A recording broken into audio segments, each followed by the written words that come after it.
নবীজি এতিমকে বাড়ি নিয়ে গিয়ে হযরতে আয়েশার হাতে তুলে দিয়ে বললেন, আয়েশা রে, পবিত্র ঈদের দিনে আল্লাহ রাব্বুল আলামিন তোমার জন্য একটা উপহার পাঠিয়েছেন, এটার যত্ন করো।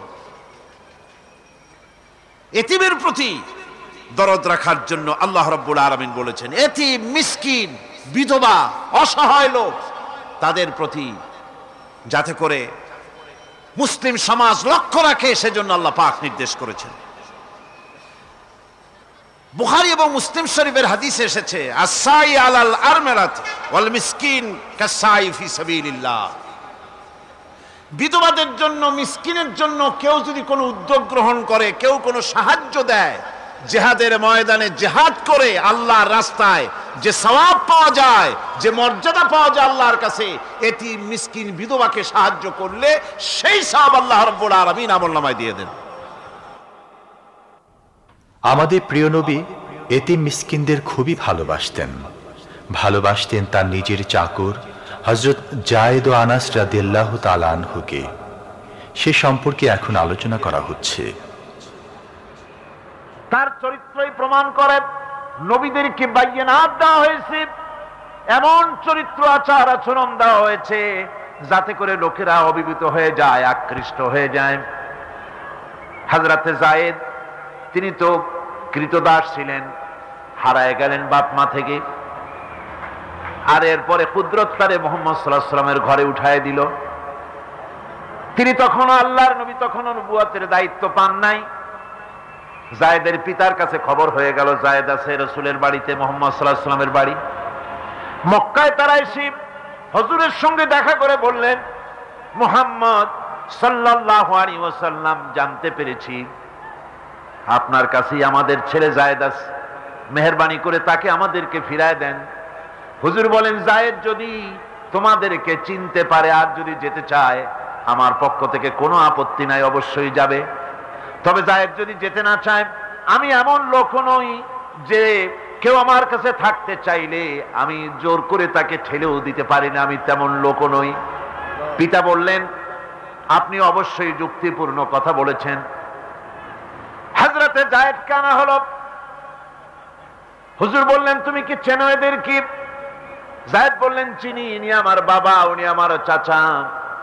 যায়েদের পিতা বলেন, বাবারে বাড়ি চলো, তোমার মা কেঁদে কেঁদে হয়রান, চলো বাড়ি যাই, বাড়ির যা কিছু আছে সব তোমাকে ফিরিয়ে দেওয়া হবে। হযরতে যায়েদ বলতেছেন, পিতা, বাড়িতে যা আছি তাই শুদ্ধ, তামাম দুনিয়াটা যদি আমারে দেওয়া হয়, এই লোকটির কাছে থেকে যে ব্যবহার পেয়েছি, আমি এই লোকের কদম ছেড়ে যেতে পারি না। তার চরিত্রই প্রমাণ করে তিনি নবী, কি ব্যবহারটা পেয়েছেন। হযরত আনাস রাদিয়াল্লাহু তাআলা আনহু ছোট মানুষ, 8 বছর বয়সের সময় হুজুরের খাদেম হয়ে হুজুরের বাড়িতে আসছেন।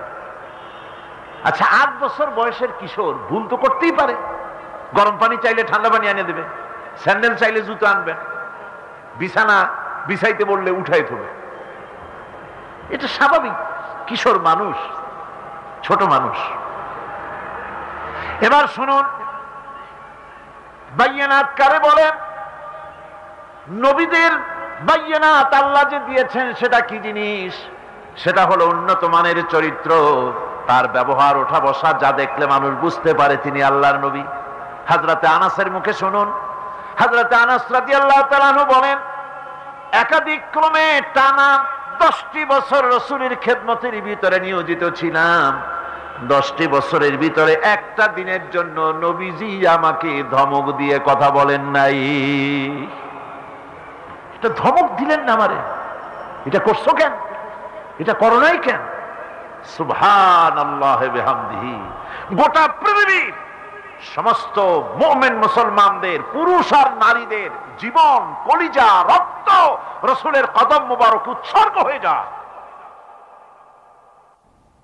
মহান রব্বুল আলামিনের কাছে তার হাবিব রাসূলুল্লাহ সাল্লাল্লাহু আলাইহি ওয়াসাল্লামের ছিল বিশেষ মর্যাদা।